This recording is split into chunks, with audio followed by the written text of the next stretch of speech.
This is really fun. As you guys know, this isn't the normal style that we do this, but I think this is going to be really fun and well received. So please welcome Matt Hansen and Lindsay Hansen today, everybody.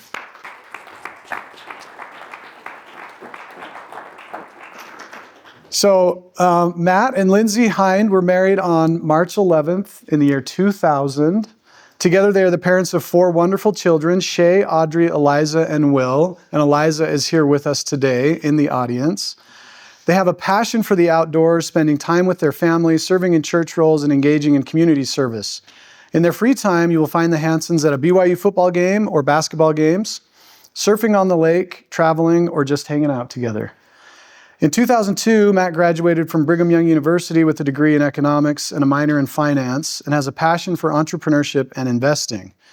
Lindsay graduated with a degree in accounting from UVSC, back in the day, right, when it was UVSC and not UVU. Yeah.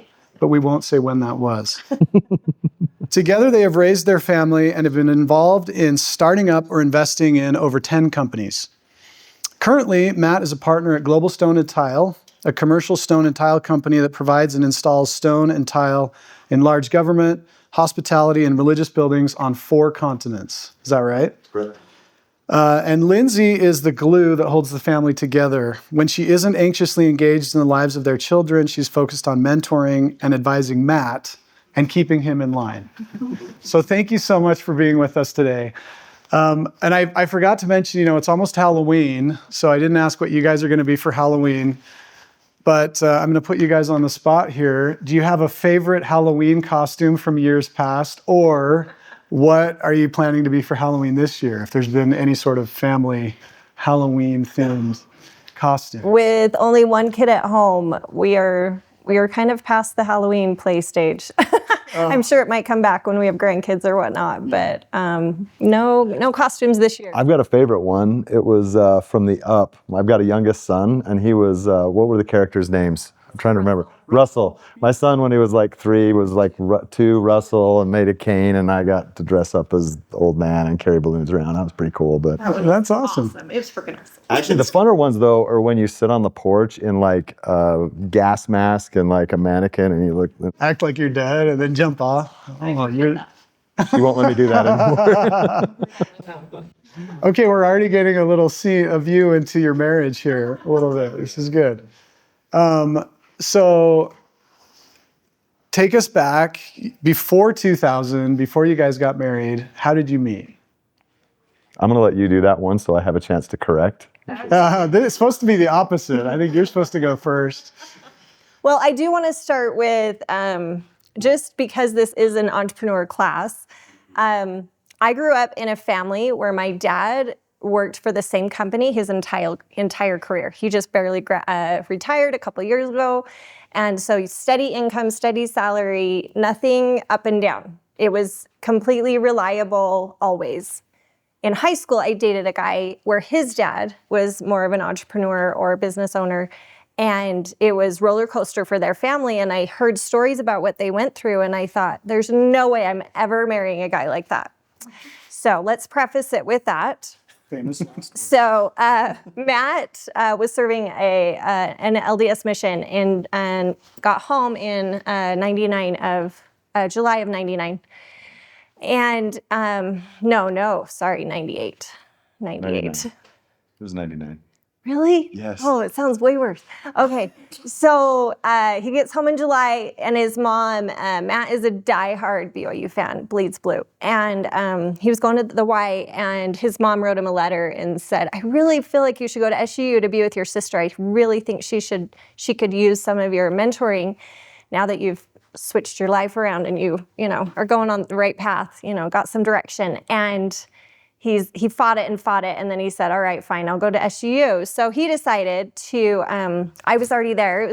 I was going on my 3rd year at SUU, and we met that first Sunday, but he's like, well, if I'm gonna be here, I'm gonna play a lot. And so he was dating a lot. And coincidentally, we knew each other, but 26 years ago this week, Really was. On a Saturday. Nobody was home, and so we decided to go to a football game together. And that is where I learned why they say fanatical. He is a fanatical in fans. He is crazy at any kind of sporting event. And I thought, this guy is somewhat crazy. But I had a painting his chest blue. No, he was just crazy. He was like grabbing my arms and like flailing all over the place. And I was like, whoa, all right, I'm gonna take a step back. You do you over there. But that night I had a date, and Matt didn't have a car, so I lent him my car. And after my date, he came over. We ended up talking for quite a few hours.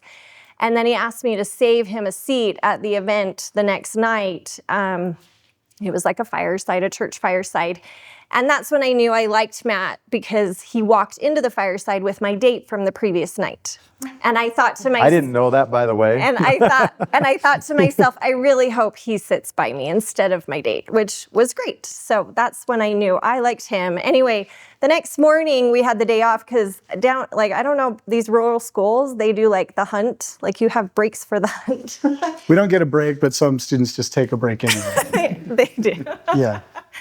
And so the next morning we had the day off, and everybody else kind of bailed on us. They all left town or something. And so we did this sunrise hike, and that's when things started to go in that direction. And then by Saturday, he asked me to marry him, and I said yes.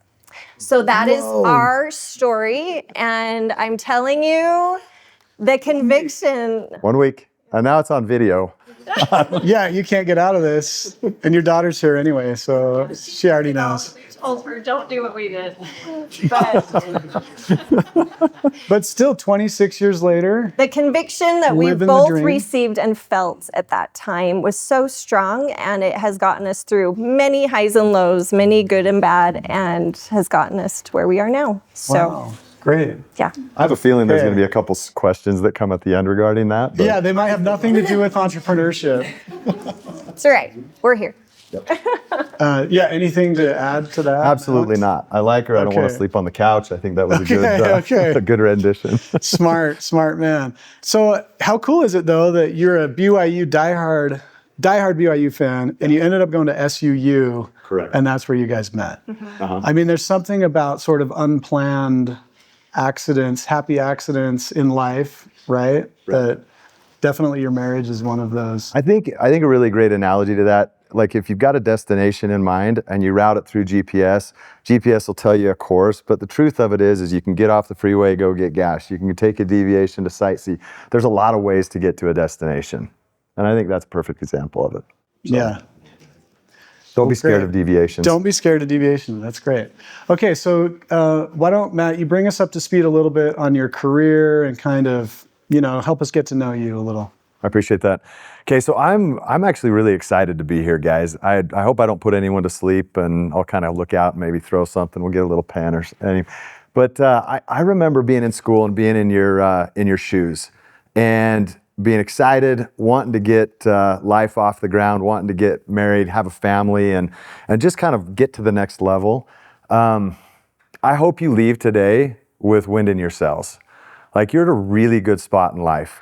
And there are so many opportunities despite the crazy that's going on in the world. And so I hope that as we get through some of these Q&A that you guys can see that there are a lot of different ways to get to a destination that you can find joy in, that you can be happy in, and that you can have success in. And so I think that's really the story of our 25 years together, 26 years together this week, is that there are a lot of different pathways that lead you to really cool places.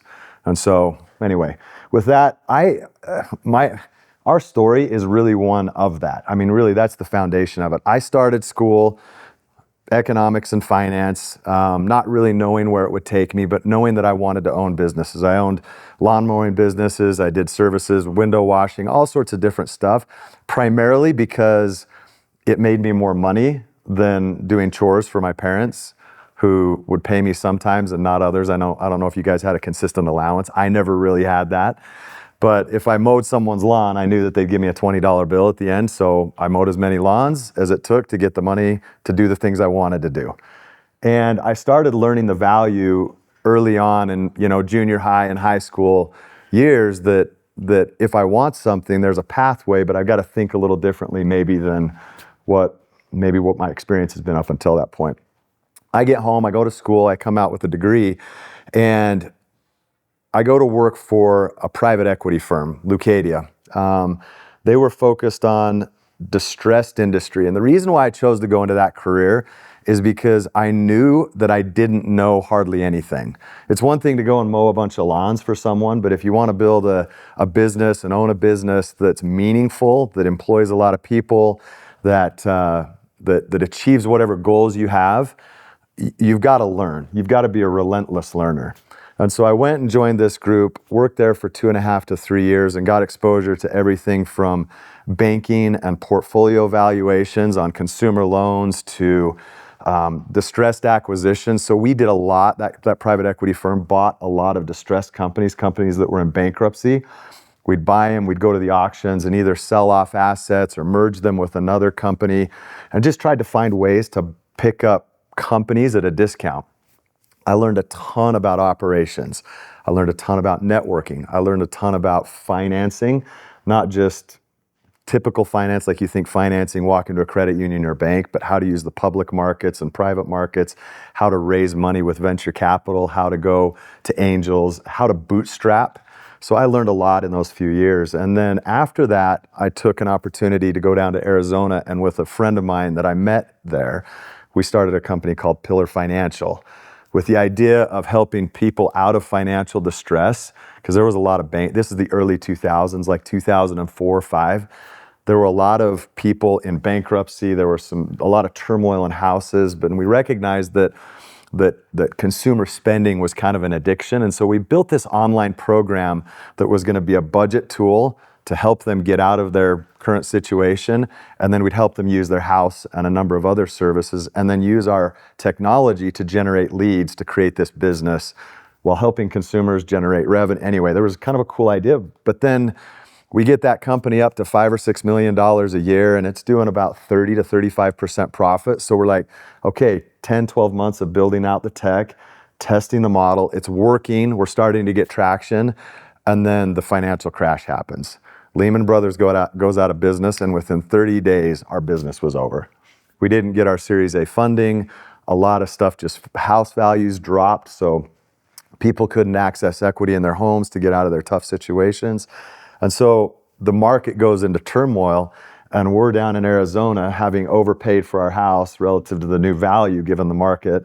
And like, what do we do? Man, it just was a complete wrench in the spokes.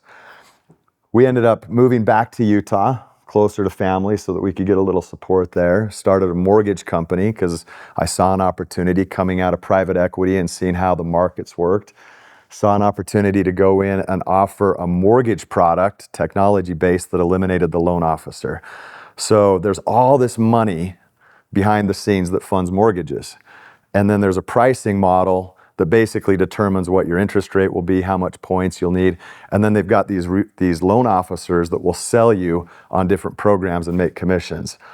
Well, because I knew a lot about finance, I knew a lot about banking, and I knew a lot about this pricing model, I built a technology that cut them out. And after that tech was built, it just took off like wildfire. Within 9 to 12 months, we originated over 4,700 loans. And so you can imagine, it's just clicking. And we are, again, I'm looking at this, and I remember it was a September, and going, we finally made it. We recovered. We're doing well. And then I get a legal notice from HUD. And I call. Can you explain who HUD is? Housing and Urban Development. So HUD is a regulatory office that oversees mortgages. And we'd done a lot of research to make sure we were offering the product legally and doing things correctly. Well, come to find out, over the course of 6 to 12 months, we kept getting notice of violation of certain laws and laws regarding mortgage originations. We won every single one of them, but I ended up finding out the lobby groups of these large banks, Chase, Wells Fargo, Bank of America, they were seeing what I was doing, and I was taking away their business. And so they hired these lobbyists to come into HUD and issue letters to us, and I ended up spending hundreds of thousands of dollars defending myself. And I learned a lot about the power of big government, the power of money and competition. And I I made a lot of mistakes, but ultimately I just didn't have the weight behind me, the investors behind me. We were coming out of this really rough economic market. I tried to raise money to fight it, and I couldn't. And so I ended up pivoting that business, turning it into lead generation, and then selling off some assets. But it was so frustrating, Russ. You're in this situation where you get this next business off the ground, and then regulation and competition crushes you. And you're young and naive, and you're like, what do you do? And there's no one out there. You haven't found anyone to help you. So we get through the end of that. And fast forward a couple of years, I get to a point where I've had a bunch of these businesses take off. And it was like, I don't know if you'd add anything to this, but we'd get to like between the $5 and $10 million a year in revenue number, and then something would happen. And it was completely independent of our model. And so over the course of kind of the first 10 to 12 years of my career, I learned about external risk. I learned about market changes. I learned about competitive risks that you have. I learned about funding. I learned about fraud. We had an e-commerce company that sold about 4,000 SKUs on Amazon that I built later. And we were doing really well. I woke up one morning and I looked at because I checked my cash. I learned cash is king in starting a business. I look at my bank accounts, and my bank accounts read zero. Hundreds and hundreds of thousands of dollars in multiple accounts, all gone.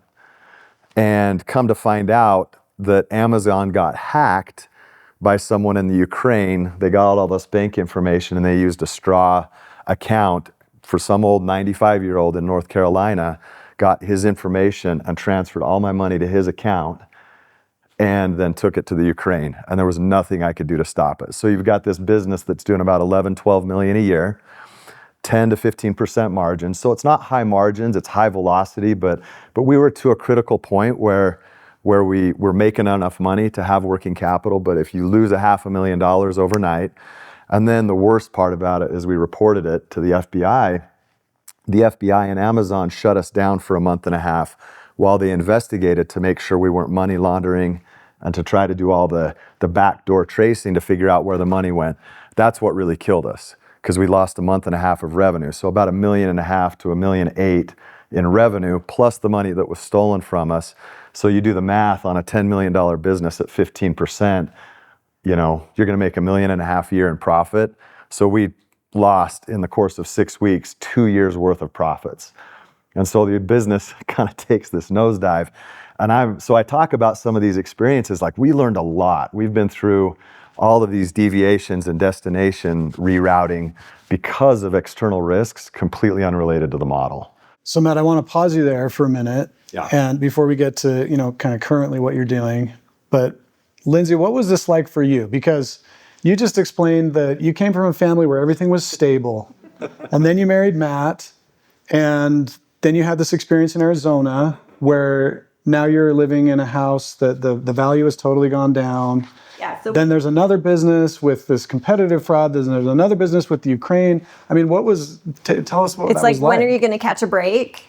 I think our kids were very young. It was a very hard time. This was just hard.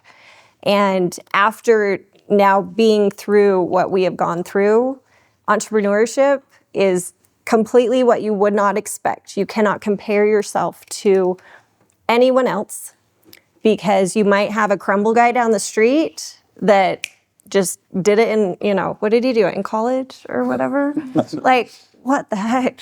And, or you just have all these varying things. And I always associated it to, after everything bottomed out in Arizona, and we moved back up to Utah, and we were renting a house because we still owned our house in Arizona. And we signed our name to that paper and we said we'd pay it back. We tried our hardest to hold on to whatever we could as long as we could.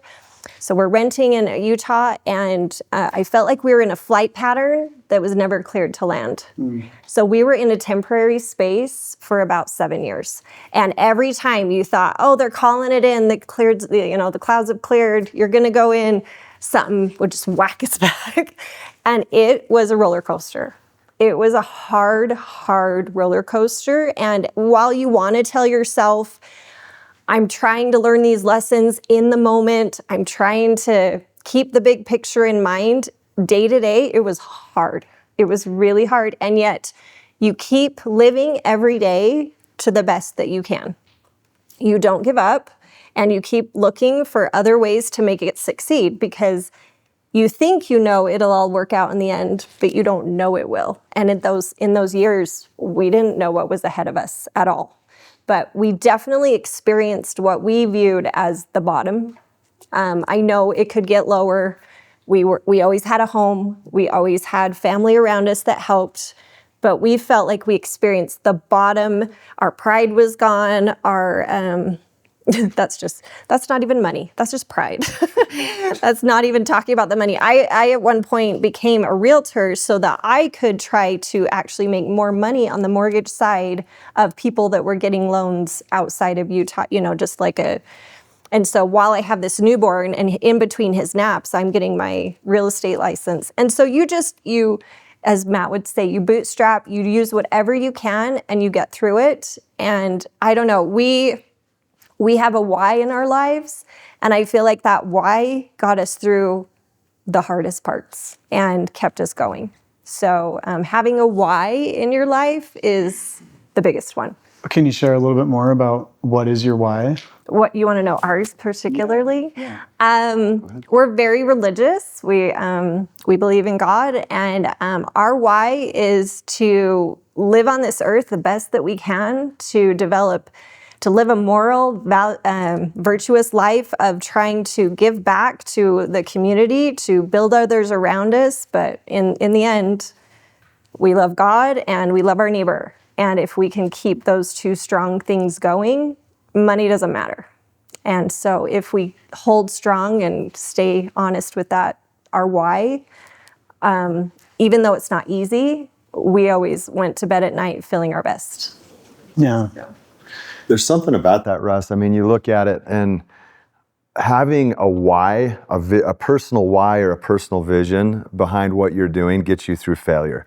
Every day that during this whole process over 10 to 12 years, I learned it doesn't matter which choice you make. You guys are here in school, and every semester you get a tuition bill that comes due, right? You pay that money. Some of you are on scholarship. Maybe your parents help pay it, but you pay tuition. What I learned is that every day you pay tuition. You pay tuition with time, you pay tuition with money. The question is what are you going to learn and take away from it? So I get the question all the time. Now that we've kind of the pendulum swung and we're on the other side of this experience, we've got our own set of failures. They're different though. They're not financial. The businesses are doing really well. But every day I have an opportunity to learn. And if I can be a relentless learner, the faster I learn from my experiences, the better off I will be and the better off I can help others around me be. And so, but recognizing that as part of your why is critical. Like there were so many woe is me moments, but if we remain true to the vision, you could go to bed at night and you've earned your sleep. And that'll mean something. Anyone that's been through anything hard knows that when you sit down in your bed and you lay your head on your pillow, like there's nights you feel like I earned my sleep today. And that's a reward in and of itself that gets you through a lot of this, because that gives you the ability to wake up the next day and say, you know what, I gave it everything I had. Win, lose, or draw, I gave it everything. You go to bed with nothing on the table. And so it's a sense of accomplishment, a micro success in the moment of maybe failure. So. Yeah. Okay. Well, I love what you said about not comparing yourself to other people in those moments when it can be so tempting to do that, right?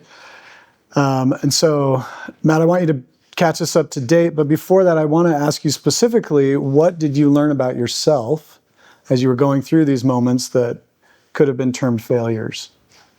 So personally, about you yourself. Yeah. It's a really great question. There definitely was a transition, Russ. I mean, if you look back on each one of these, I could spend an hour on lessons learned in each one. What I learned about myself is that, number one, I learned what really matters. Again, coming back to this why.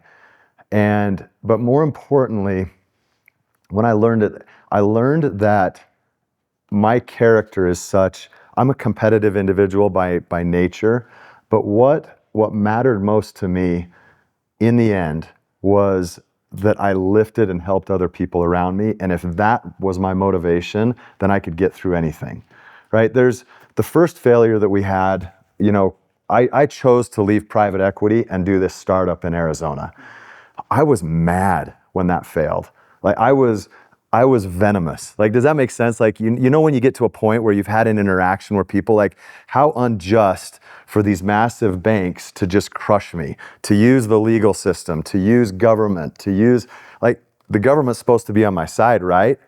Right? If I'm following the laws, if I've done the research, if I know I'm compliant, how in the world can this big corporation use the laws to beat me down? And so that first one, I was just angry. It was all someone else's fault. And it's true, it was. I mean, it was my competitor's fault. The government knew nothing about me until my competitors brought them in and then just made accusation after accusation. But during the transition of these repeated opportunities to learn, they were failures if you judge them based on the value of a balance sheet and an income statement or a bank account. But in each one of these, I started learning it's okay. Like, there's a way forward. Like, the sun's going to come out. We're going to figure this out. And so what happened is there was a level of resilience built in me that I value more than almost any other character trait.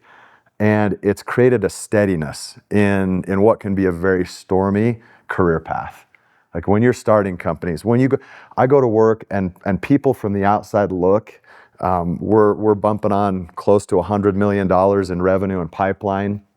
And they look at that and they think to themselves, my gosh, they've got their house paid for, they've got a plane, they've got cars, they've got all these cool things, they're set. What they don't know is when I go sit down at the office and I look at the numbers, if there's a blip, 4 or 5 jobs slow down, they don't realize that I'm worried about 350 people's payroll checks. And then I have to find a way to pay them, because certain money is committed in certain places. And so even though you're dealing with bigger dollar amounts, the pain is real. It's the same as managing a personal budget. And so those stresses don't go away. But I think during the course of these different opportunities and different failures of businesses where they were shut down, I learned about myself that how important resilience is, and being temperate during the storm, being steady during the storm is to being successful. Yeah, that's great. Thank you both for sharing that, being willing to go back into some of these times that can be tough. So, most of our audience here is young, right? 18, 19, 20. I don't know who the oldest one here in the class is. I won't make you raise your hand. Just kidding. I know who you are. I want you to kind of go back in your own story and remember when you were sitting in seats like this, maybe in a class like this, maybe not exactly. But if you could talk to your younger self, what would you tell yourselves about what you've learned, and what advice would you give these students? Go ahead. I was going into accounting at SU, and then I finished up at UBSC because, of course, after we got married, he's like, and we're going to the Y.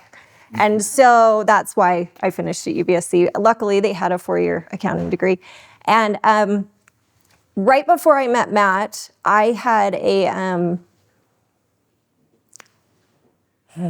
what's the best way to say this?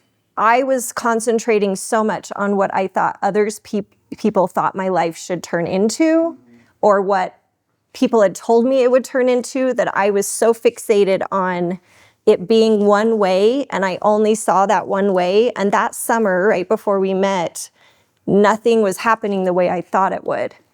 And I went back to school that fall, just throwing it all up in the air, saying, okay, maybe I'll be single forever. And maybe I should go get my CPA and go work for the Big Five in Vegas. Like, just rerouting my career goals and just totally embracing independent me, which was not the case before that. And I think if I could go back, I would have tried to embrace that from the beginning, but I wouldn't give up what I learned in those 2 years.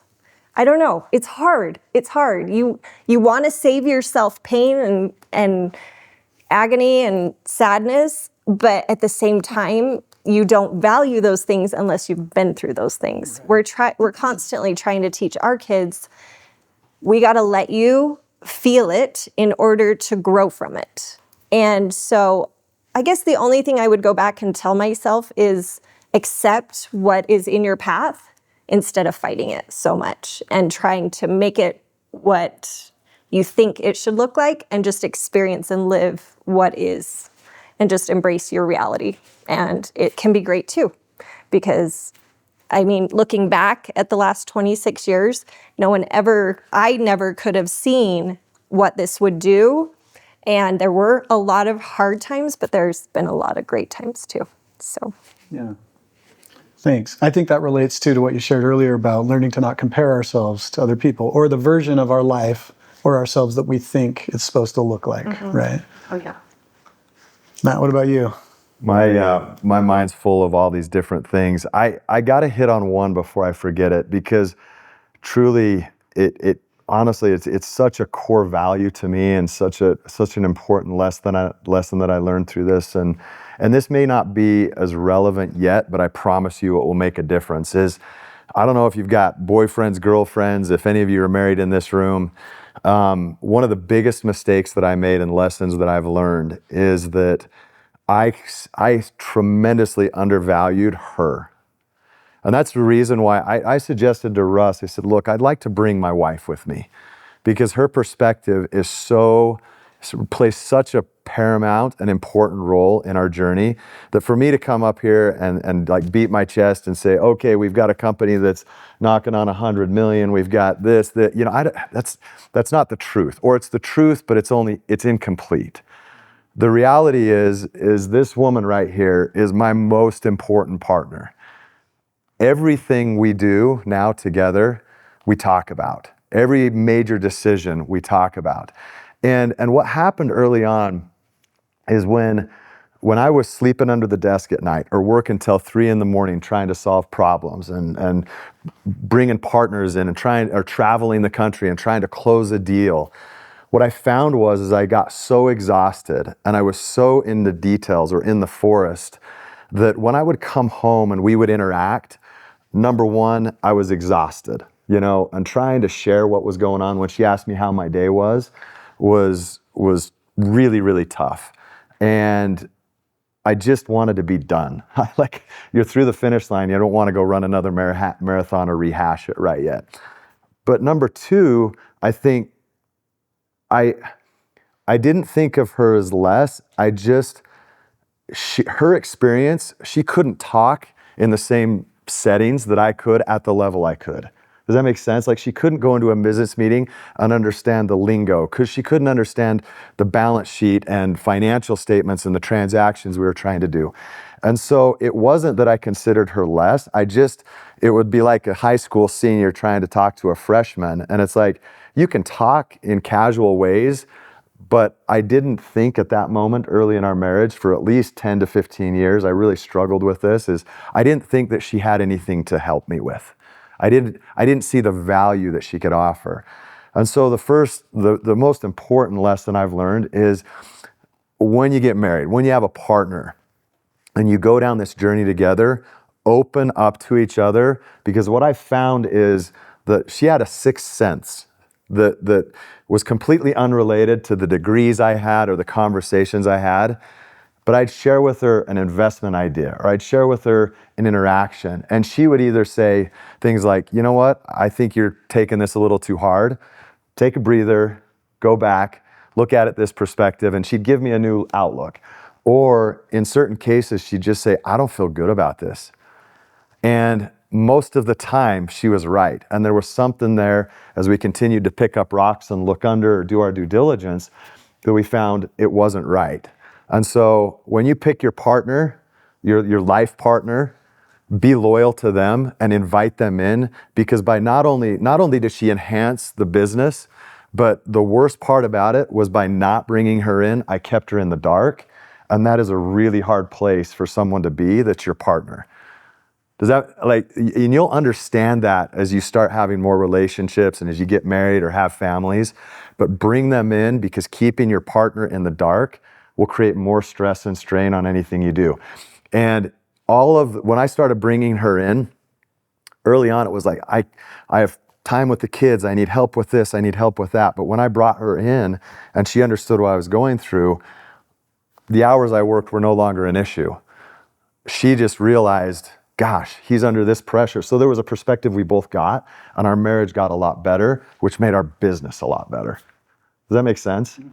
So that's a big lesson. Yeah, and there's a lot I want to ask there, but I want to make sure our students have time to ask you questions too. So maybe we can try to keep this brief. How do you do that? How do you bring your spouse into a business and some of these decisions without having it take over your whole life? Because you have a life here, you've got kids and a lot of things that matter besides, you got BYU sports, besides just the business, right? So maybe you could take a stab at that one. How do you make this work without it consuming you? Listening to what he was saying, and maybe he didn't, think that this was a good idea for a long time, is because if you do choose to have children, I was dealing with so much on my own. And I think what you're probably trying to say is work together more in both ways.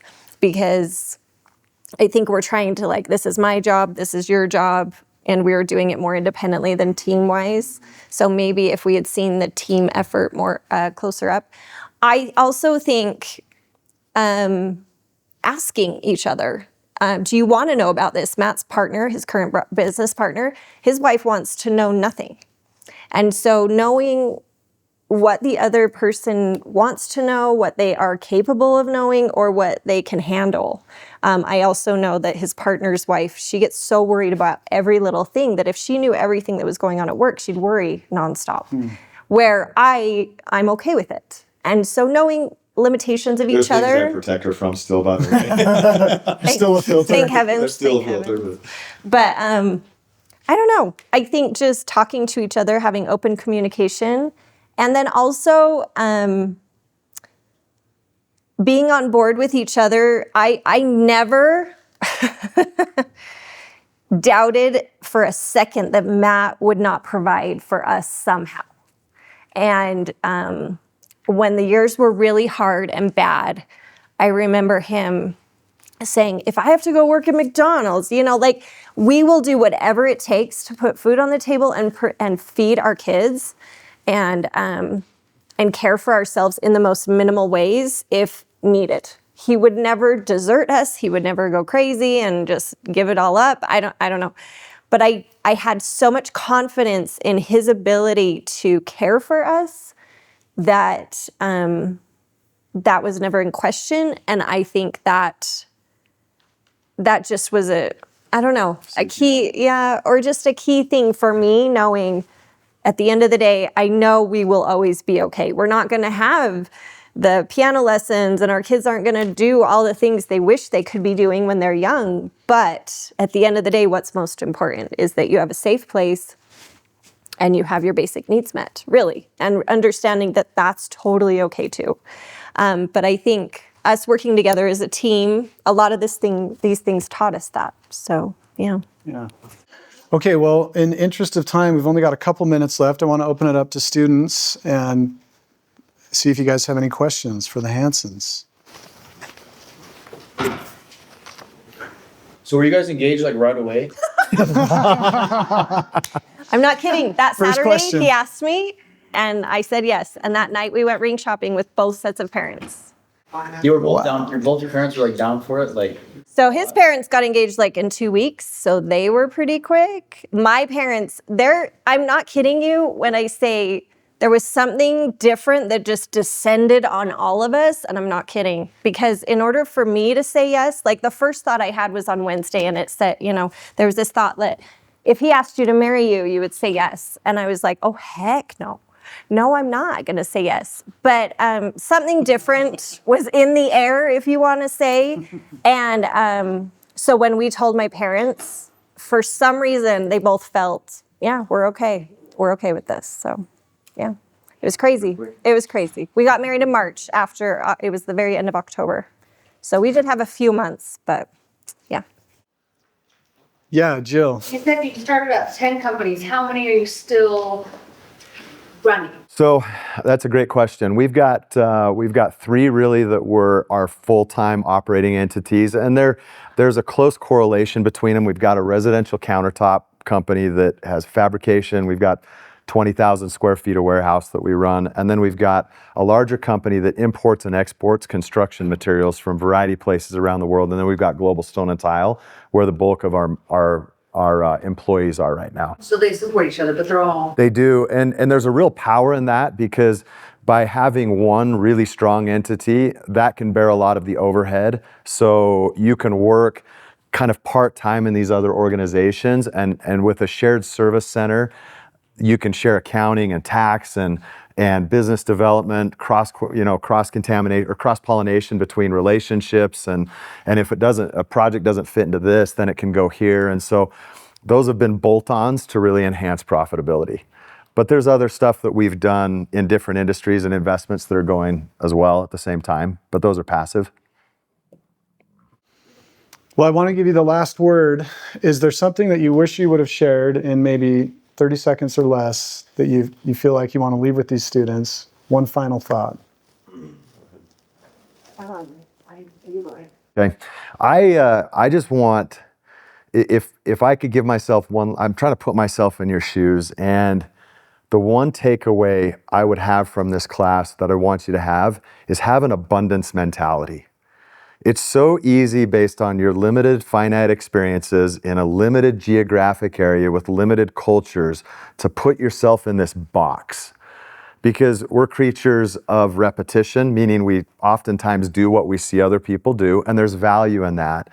But I think about it like training a young colt. Like, it's only been in a stall or in a round pen. That's its world. But once you grow and experience, you start getting up in the mountains and you see the peaks and the valleys and vistas. If you start thinking at this stage of life with an abundance mentality rather than a scarcity mentality, your whole perspective changes. You have access to more resources, and both people, financial, physical resources, than anyone in the history of this world. You don't have to invent a pen. You don't have to invent sliders to be comfortable. You don't have to invent the airplane to be able to travel across the country. There's so much you don't have to do because of what others have done before. And if you can realize that and then also approach relationships in that way, you'll find that you can create value a lot easier, a lot more efficiently. Instead of being a taker in a relationship, always look for what you can do for someone else. And when you do that, you'll find that they like you, and then they want to help you. But you got to prime the pump. So walk out of this class with an abundance mentality, and what will happen is you'll find that you'll have a community or a village around you of mentors, people like Lindsay and I, that for zero cost will take you to lunch and answer any question you want. Why? Because we want you to succeed. And when that happens, all of a sudden your network starts growing, and it takes a little time up front, but by the time you're 3, 4, 5 years into this, you're going to have hundreds of people. It's not that they owe you a favor, but that they want to help you, that you can call on. Some of them with government experiences, some of them attorney, maybe in sports, maybe whatever. So walk out having an abundance mentality. Don't think of things in a finite, scarce way. Thanks, Matt. Any final comment? I guess I would just end on letting go of everything you don't know that you don't know, and being open to every possibility. Yeah. Great. Thank you both so much for spending this time with us. We really appreciate it. Thank you. Appreciate it. Matt, thank you. Thank you.